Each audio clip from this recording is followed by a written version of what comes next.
আসসালামু আলাইকুম রহমতুল্লাহি ওয়া বারাকাতুহু। শুভ সকাল, গুড মর্নিং। আজকে সংবাদপত্রে অনেকগুলি নিউজের মধ্যে যেটা আপনাদের সঙ্গে শেয়ার করতে চাই সেটা হচ্ছে ফ্রান্সের সঙ্গে যে মাইগ্রেন্ট ট্রান্সফার চুক্তি হয়েছে, 1 in 1 out, এটা আজকে থেকে চালু হচ্ছে এবং এটা 1 বছর মেয়াদী পাইলট প্রজেক্ট।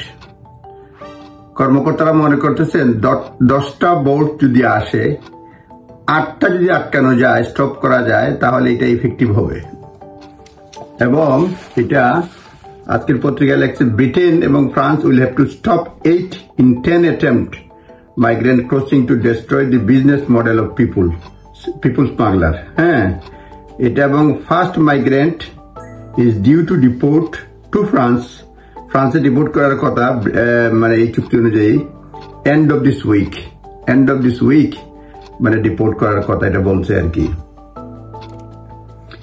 এনি অ্যাডাল্ট যেটা ফেস করা হয় তার পরিবর্তে এখান থেকে নৌকা যুগে যারা আসবে তাদেরকে ফেরত পাঠানো হবে এবং তাদের পরিবর্তে ফ্রান্সে এরকম আটক হয়েছে এবং যাদের ফ্যামিলি লিঙ্ক রয়েছে ইউকেতে, লিগেলি তারা অ্যাসাইলাম ক্লেম করেছে বা ফ্যামিলি লিঙ্ক রয়েছে, অ্যাসাইলাম ক্লেম করার পরে তাদেরকে ব্রিটেনে ফেরত পাঠানো হবে। এটা কতটুকু সাকসেসফুল হবে এখনো কেউ বলতে পারতেছে না। A trial of this scheme, the first agreement to enable the return to small boat migrants since Brexit এর পরে এই একটা প্রথম চুক্তি আর কি। এবং এটা ইফেক্টিভ নিয়ে এটা অনেক কোয়েশ্চেন আসছে। এটা বলছে এটা রিটার্ন কাদেরকে করবে সেটা নিয়ে বলছে any adult migrant will face being sent back as a part of arrangement. এই এক চুক্তির অধীনে যাদেরকে পাঠানো হবে equal number of legitimate asylum seekers in France, equal number legitimate asylum seeker মানে বৈধ অ্যাসাইলাম সিকার্স, মানে এই চুক্তির অধীনে তাদেরকে রিমুভ করা হবে those with a family connection to the UK, যাদের ফ্যামিলি কানেকশন রয়েছে ইউকেতে তাদেরকে ফেরত পাঠানো হবে। এবং তারা বলছে হয়তো দেখা গেল যে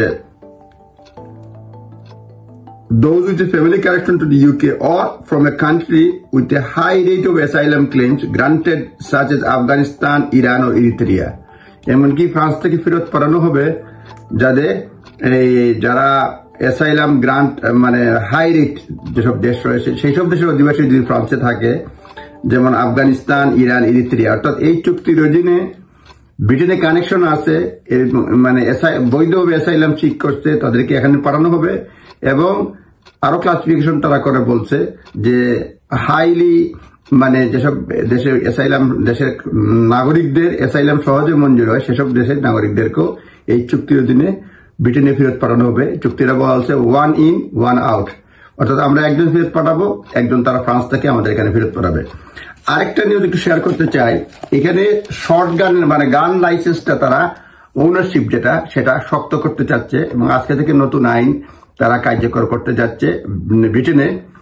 পিপুল with a record of violence and domestic abuse will be prevented from owning guns. যাদের ডোমেস্টিক ভায়োলেন্সের হিস্ট্রি রয়েছে তাদেরকে মানে লাইসেন্স দেওয়া হবে না, এটা নতুন রুল, এটা আজকে থেকে আসছে।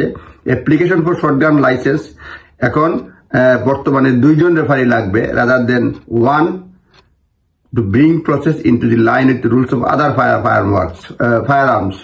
মানে অন্যান্য ফায়ার এর মতো এটাতেও যাতে শক্ত করা হয় লাইসেন্স পদ্ধতি, সেজন্য এখন রেফারি শর্টগান লাইসেন্সের জন্য রেফারি 2 জন লাগবে এবং তাদের পার্টনারকে তারা ইন্টারভিউ নেবে যে ডোমেস্টিক ভায়োলেন্সের হিস্ট্রি আছে কিনা। এছাড়াও বলছে তারা দেখবে তার মানে এই ধরনের বিশেষ করে রিসেন্ট হিস্ট্রি তারা দেখবে। এবং police officer will be instructed to interview partner or other household members of people applying for a license to identify signs of domestic abuse or factors that could make someone unsuitable to own guns।